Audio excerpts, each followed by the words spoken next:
بنگلہ دینا چاہتا ہے تو میں اس میں خوش ہوں. حضرت حسن رضی اللہ تعالی عنہ بہت زیادہ دولت مند تھے، اور حضرت حسن کے جو نانا تھے محمد صلی اللہ علیہ وسلم وہ بہت زیادہ مسکین تھے. تو کسی نے حضرت حسن سے کہا کہ آپ کے پاس تو بڑی دولت ہے اور آپ کے نانا اور آپ کے والد کے پاس تو تھی نہیں. تو انہوں نے کہا بھائی اللہ اگر مجھے اس میں رکھنا چاہتا ہے تو میں اس میں خوش ہوں. آئی بس سمجھ میں بھائی جس حال میں اللہ نے رکھا ہے بس ٹھیک ہے بھائی، تو پریشان ہونے کی چندہ ضرورت نہیں ہے. اللہ آپ کو ڈیفینس میں گھر دلا رہے وہاں رہ لو، اللہ آپ کو چاہ رہا ہے کہ آپ اورنگی ٹاؤن میں رہو تو وہاں رہ لو، اللہ چاہ رہا ہے کہ آپ گرو مندر میں رہو تو وہاں رہ لو، اللہ چاہ رہا ہے کہ مچھر کالونی میں لیاری ندی کے قریب رہو. اب آپ استطاعت نہیں ہے تو مجبوراً وہاں لے لو بھائی، مچھر وچھر کا کر لو، جالیاں والیاں لگا لو، اسپرے کر لو تاکہ بیمار نہ ہو. ٹھیک ہے نا، انجوائے کرو بس بھائی. اسی میں چرسی دیکھو کیسے انجوائے کرتے ہیں، چرسیوں کے کپڑے دیکھے آپ نے، پائپ کے نیچے اب تو ملتے نہیں ہیروئن چی، چرسی نہیں ہیروئن چی، یہ جو پائپ ہوتے ہیں نا برساتی نالے کے پائپ، اس کے اندر چرسی بیٹھتے تھے، اب نہیں ہوتے. پتہ نہیں سنا ہے خود کش حملوں میں ان کو مروایا ہے لوگوں نے. تو کسی بھی چرسی کو دے دیا یہ بیگ فلاں مسجد میں رکھ کے آ جاؤ. دہشت گردوں نے ان کو بڑا استعمال کیا ہے. اور تو ایک پڑیا پکڑا دی، پڑیا ملے گی، وہ بیچارہ پڑیا کے چکر میں خود بھی پھٹ گیا. یہ دہشت گردوں نے سنا ہے میں نے واللہ عالم کہ ہیروئنچیوں کو بہت استعمال کیا. تو ہیروئنچی جو تھے ہم جب بچپن میں دیکھتے تھے وہ برساتی نالوں کے اندر بیٹھے ہوتے تھے، برساتی نالوں کے اندر ہیروئنچی بیٹھے ہوتے تھے، اور منہ میں بھی ان کے پائپ ہوتا تھا. تو اس زمانے میں بچپن میں ایک ڈرامہ آیا تھا، میں نے توبہ کی بھی ہے، پرانی باتیں کبھی کبھی بتا دیتا ہوں. اس میں ایک ہیروئنچی کو گانا گاتے ہوئے دکھایا کہ وہ مست ہے، ہیروئن میں پی وی ہے، اس نے پائپ کے اندر بیٹھا ہوا ہے اور اس کے منہ میں بھی پائپ ہے جس میں چرس ہے. تو کہہ رہا ہے میں پائپ کے منہ میں ہوں، میرے منہ میں پائپ ہے. ٹھیک ہے، اسی کو انجوائے کر رہا ہے وہ.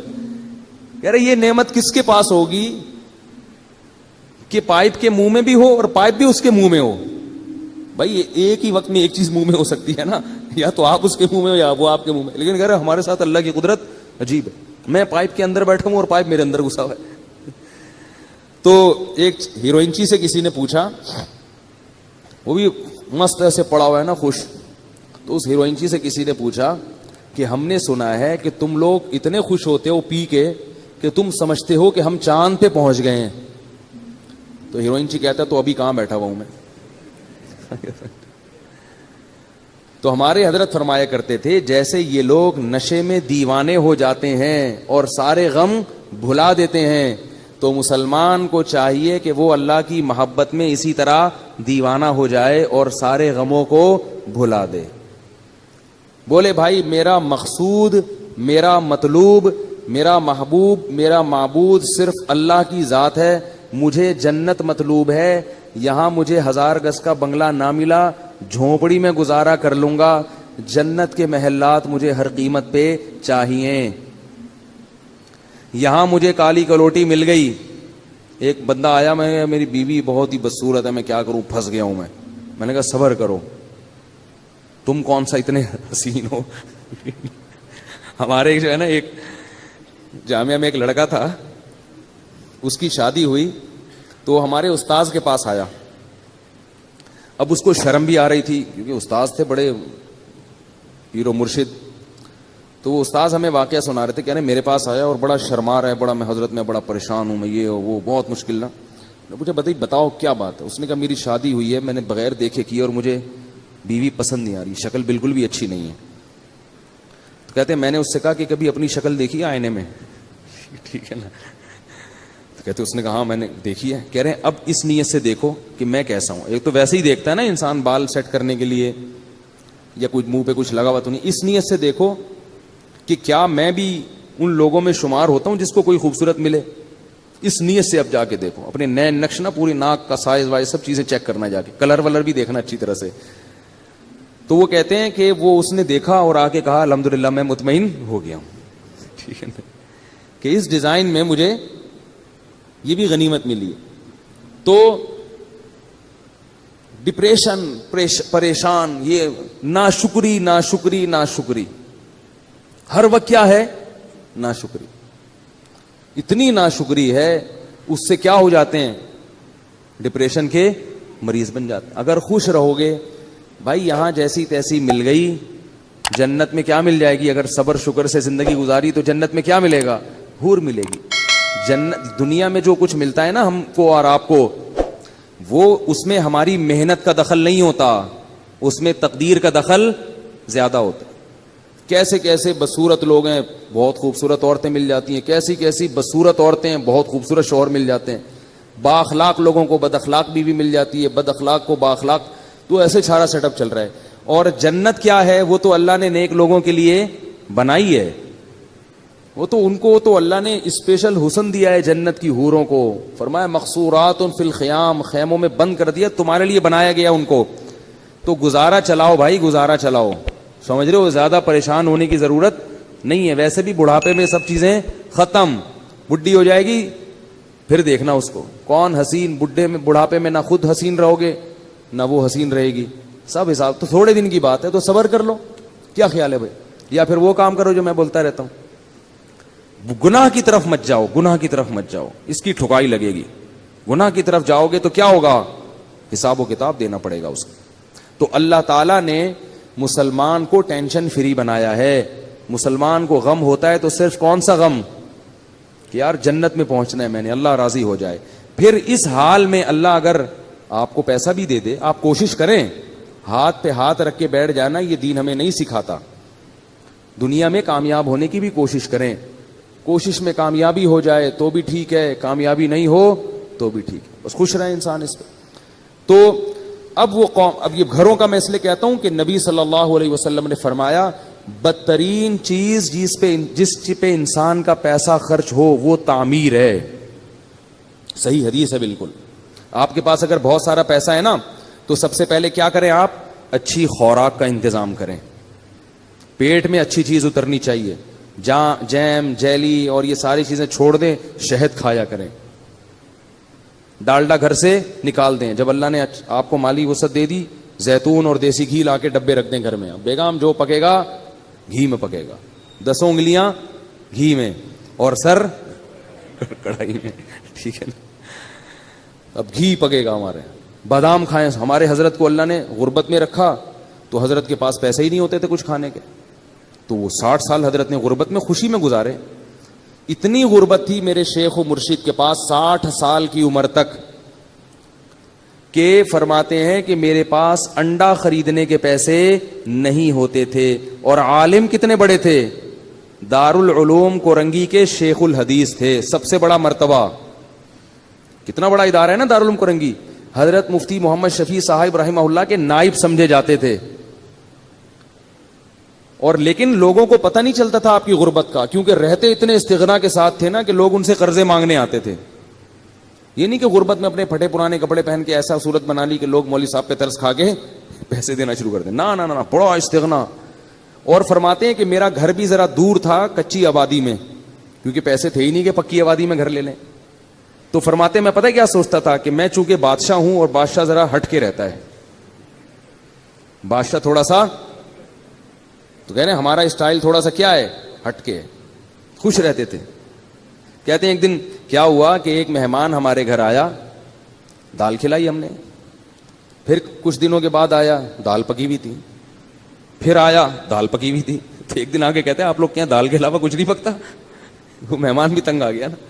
تو حضرت فرماتے ہیں کہ اس کے بتانے سے میری توجہ گئی ہے کہ ہمارے ہاں بہت دنوں سے دال پک رہی ہے. اور اللہ نے ان کو اہلیہ بھی ایسی ہی دی تھی صبر شکر والی. بڑی تعریفیں کرتے تھے اپنی زوجہ کی, وہ ابھی تک ماشاءاللہ حیات ہیں, اللہ ان کی عمر برکت. اللہ فرماتے ہیں کہ مجھے حور بھی مل جاتی تو میں اتنا خوش نہ ہوتا. اللہ نے مجھے ایسی بیوی دلا دی ہے جو ایسی صبر شکر والی ہے جو لاکھوں میں کسی ایک کو ملتی ہوگی, بلکہ کہتے تھے کسی ایک کو بھی نہیں ملی ایسی بیوی. بڑی تعریفیں کرتے تھے اپنی زوجہ کی, کیونکہ انہوں نے کبھی بھی ناشکری, وہ دیکھتی تھی بھائی میرے شوہر غریب ہیں تو جو وہ بھی تو دال ہی کھا رہے ہیں نا, تو ہم بھی دال کھا رہے ہیں, کوئی بات نہیں, اسی پہ گزارا کریں گے. اور ہمارے حضرت کو وہ دعاؤں کی وجہ سے ملی تھی یہ بیوی. ہمارے حضرت کا واقعہ لکھا ہے, وہ بتاتے تھے کہ بچپن میں حضرت کا رشتہ طے کر دیا کسی خاتون سے. اب ان میں حیا بہت تھی. وہ تو پہلے زمانے میں تو نہیں ایسا ہوتا تھا کہ پہلے طے کر لو, ابا کو بتا دو, ابا کرنی ہے کرو نہیں تو میں جا رہا ہوں. یہ تو اب ہوتا ہے نا. پہلے تو وہ لڑکے جب بالغ ہوتے تھے, ایک تو بالغ ہوتے ہی ماں باپ ان کی شادی کی فکر کرتے تھے, ان میں حیا ختم ہونے سے پہلے پہلے ان کو گھر بار کا کر دیتے تھے. تو ہمارے حضرت کا جب بالغ ہوئے تو حضرت فرماتے ہیں مجھے تو شرم آتی تھی شادی کا نام لیتے ہوئے بھی. ابا نے کہیں ہماری منگنی کر دی, طے کر دیا. اب ابا کو کیسے کہیں ابا یہ پتہ نہیں, یہ ہمارے حضرت تو دیندار تھے بچپن سے, والد صاحب بھی ان کے فرماتے ہیں مجھے بہت دیندار چاہیے تھی, صبر شکر والی. تو کہتے ہیں کہ میں نکل گیا کھیتوں میں جا کے چپکے سے سجدے میں گر کے میں نے اللہ سے دعا مانگی, رویا اللہ کے سامنے, اے اللہ اگر تیرے علم میں یہ میرے لیے بہتر نہیں ہے تو یہ رشتہ کسی طرح سے توڑوا دے. زبان کے چونکہ پکے تھے تو خود نہیں توڑنا, زبان دے چکے ہیں, یہیں کسی طرح جان چھڑوا دے یہاں سے, اور ایسی جگہ کروا دے جو میرے لیے بہتر ہو. تو اللہ کی قدرت یہ ہوئی کہ لڑکی والوں نے خود ہی انکار کر دیا کوئی عذر بنا کے. تو پھر حضرت کی یہاں شادی ہوئی جہاں جن کو ہم پیرانی صاحبہ کہا کرتے تھے. تو حضرت بڑی تعریفیں کیا کرتے تھے, اور اتنی ان میں حیا تھی کہ وہ حضرت ان کا فرماتے تھے کہ علماء دعوتیں کرتے تھے تو اس میں لوگ اپنی اپنی اہلیہ کو لے کے جاتے تھے. مفتی محمد شفیع صاحب نے کہا کہ آپ بھی اپنی اہلیہ کو لے کر آئیں. میں نے کہا ٹھیک ہے. میری اہلیہ نے کہا میں گھر کی چار دیواری سے باہر نہیں جاؤں گی. بس جائز ہے جانا, یہ نہیں کہہ رہا کہ نبی صلی اللہ علیہ وسلم بھی اپنی زوجہ کو لے کے گئے دعوت پہ, لیکن ان کا مزاج ایسا تھا بھائی میں گھر میں مجھے نہیں جانا. تو فرماتے ہیں مفتی شفیع صاحب بڑے خوش ہوئے, کہتے جب ہمارے گھر میں ٹیلی فون لگا, حضرت کے گھر میں پردہ ایسا تھا, مزدور 4 مہینے کام کر کے گئے ہیں. ایک مزدور نے کہا یار یہاں کیا جنات رہتے ہیں؟ کیوں بھائی؟ کہہ رہے میں نے 3 4 مہینے اس گھر میں کام کیا, کسی عورت کی آواز میرے کان میں آج تک نہیں پڑی. وہ ذاتی طور پر یہ چیزیں آدمی ڈنڈے کے زور سے تھوڑی بیوی سے یہ سب کچھ کروا سکتا ہے, تو اپنے اندر تقویٰ ہو. اتنا ان میں تھا کہ ان کی آواز کبھی مردوں کے کان میں ان کی اہلیہ کی نہیں پڑتی تھی. تو حضرت فرماتے میں نے جب ٹیلی فون لا کے رکھا گھر میں, ضرورت تھی فون لگوایا, تو میں نے یہ کیا کہ بھائی دیکھو جس عورت میں یہ تقویٰ نہیں ہے نا تو اس کو برا مت سمجھو. جہاں شریعت نے گنجائش دی ہے وہاں گنجائش دی ہے. عورت مرد سے ضرورت کی بات بھی کر سکتی ہے, ضرورت کے وقت گھر سے باہر بھی نکل سکتی ہے. یہ تو اوپر لیول کا ہے نا, وہ یہ تو اپنے زبردستی نہیں کر سکتے اس چیز میں. آپ عورت اگر خود اپنی مرضی سے ایسا کرنا چاہے تو ٹھیک ہے, وہ زیادہ اچھی بات ہے, لیکن آپ زبردستی نہیں کر سکتے ان چیزوں پہ.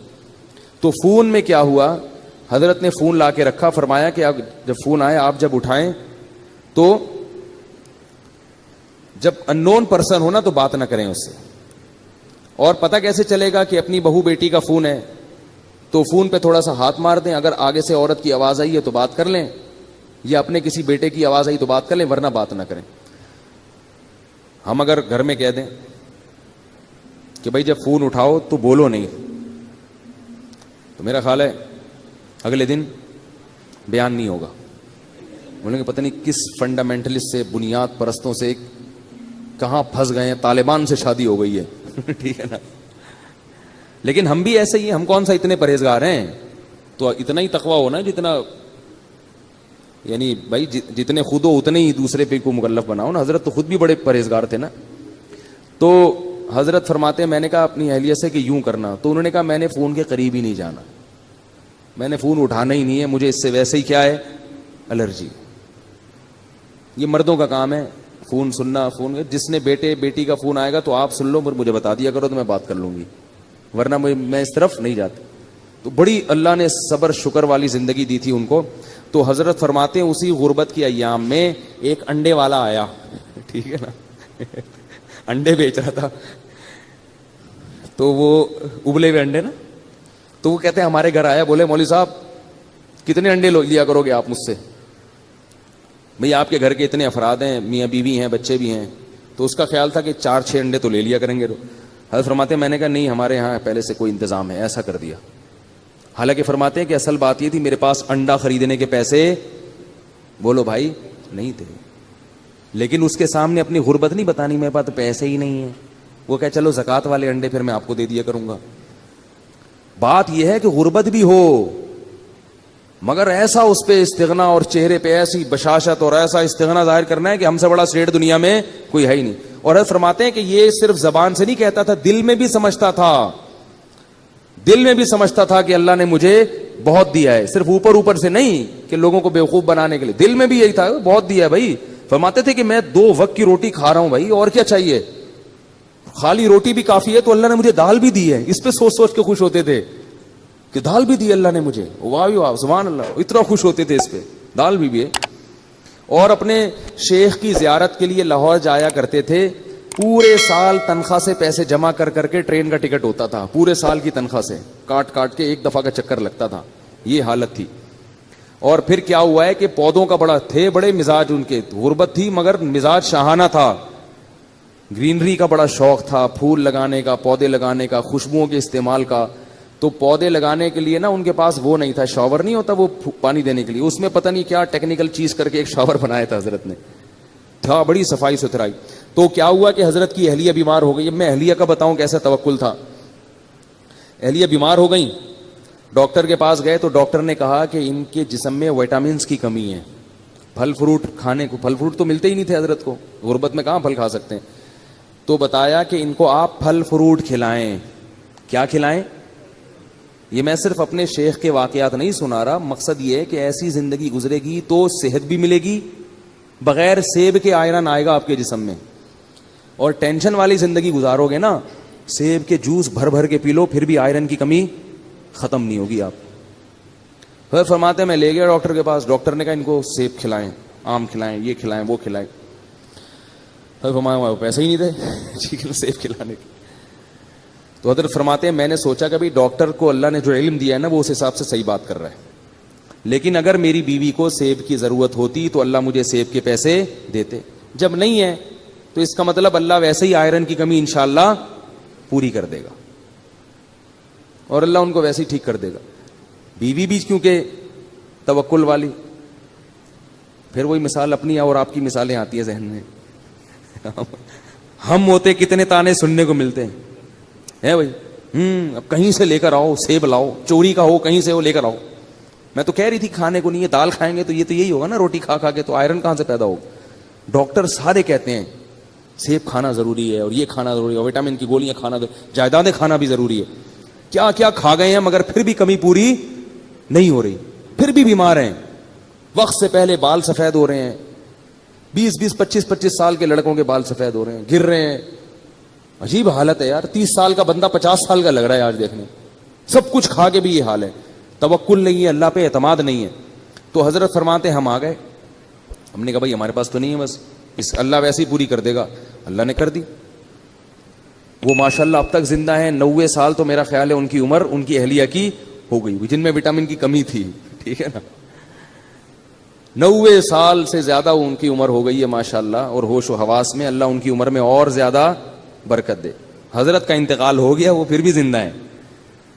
تو پھر اللہ نے 60 سال کی عمر کے بعد حضرت کو کیا دیا.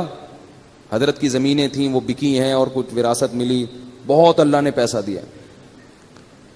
پھر اتنی دولت آئی حضرت کے پاس, پھر حضرت نے اسٹائل اپنا چینج کر دیا. جو میں بتانا چاہ رہا ہوں کہ بھئی جب تک نہیں ہے تو دال روٹی کھاؤ, جب ہے تو پھر اسی حساب سے کھاؤ جب اللہ دے رہا ہے. پھر جو نوٹ آتے تھے حضرت کے پاس, دولت کی محبت پھر بھی نہیں تھی, تو حضرت نے بہت سارا پیسہ لگا دیا الائنس میں. وہ ضیاء-ال-حق کے دور میں ایک الائنس والے نکلے تھے, وہ سارا پیسہ ڈوب گیا. ڈوبا ہے تو حضرت کی پیشانی پر اتنا سا بھی بل نہیں آیا, پر ذرا بھی پریشان نہیں ہوئے. جبکہ جن لوگوں کے پیسے اس وقت ڈوبے تھے ان میں سے بہت سے لوگ ہارٹ اٹیک سے مر گئے. تو حضرت نے ان کا نام رکھا شہدائے الائنس, شہدائے الائنس. یہ الائنس والوں کو, اور حضرت فرماتے ہیں کتنی گھٹیا موت ہے, پیسے چھن گئے تو مر گئے. کیا دکھاؤ گے منہ اللہ کو. اللہ کہے گا کھانے کو روٹی تو مل رہی تھی, سر چھپانے کی جگہ تو تھی. تو حضرت کا بہت سارا پیسہ ڈوب گیا, مگر حضرت پر ایسے ذرہ برابر بھی پیشانی پہ لکیر نہیں آئی. کیوں؟ وہ کہتے تھے یار رہنے کے لیے گھر تو ہے نا, اور کھانے کے لیے روٹی تو مل رہی ہے, تو وہ تو ویسے ہی مسافر خانہ ہے, ساتھ تھوڑی لے کے جانا ہے, ٹھیک ہے نا, ایسے ہی خوش ہے. جو حضرت کے ساتھ اس وقت تھے نا, وہ کہتے ہیں کہ ہم نے اتنا زیادہ کسی میں حوصلہ نہیں دیکھا, اتنی بڑی رقم ڈوب گئی ہو اور بڑے آرام سے بیٹھے ہوئے ہوں, بڑے آرام سے, کچھ ہو ہی نہیں رہا. حضرت گھر کو گھر کہتے ہی نہیں تھے, مسافر خانہ کہتے تھے. جب سعودی عرب سے آئے ہیں عمرہ کر کے, تو وہ گھر پہنچ گئے اپنے.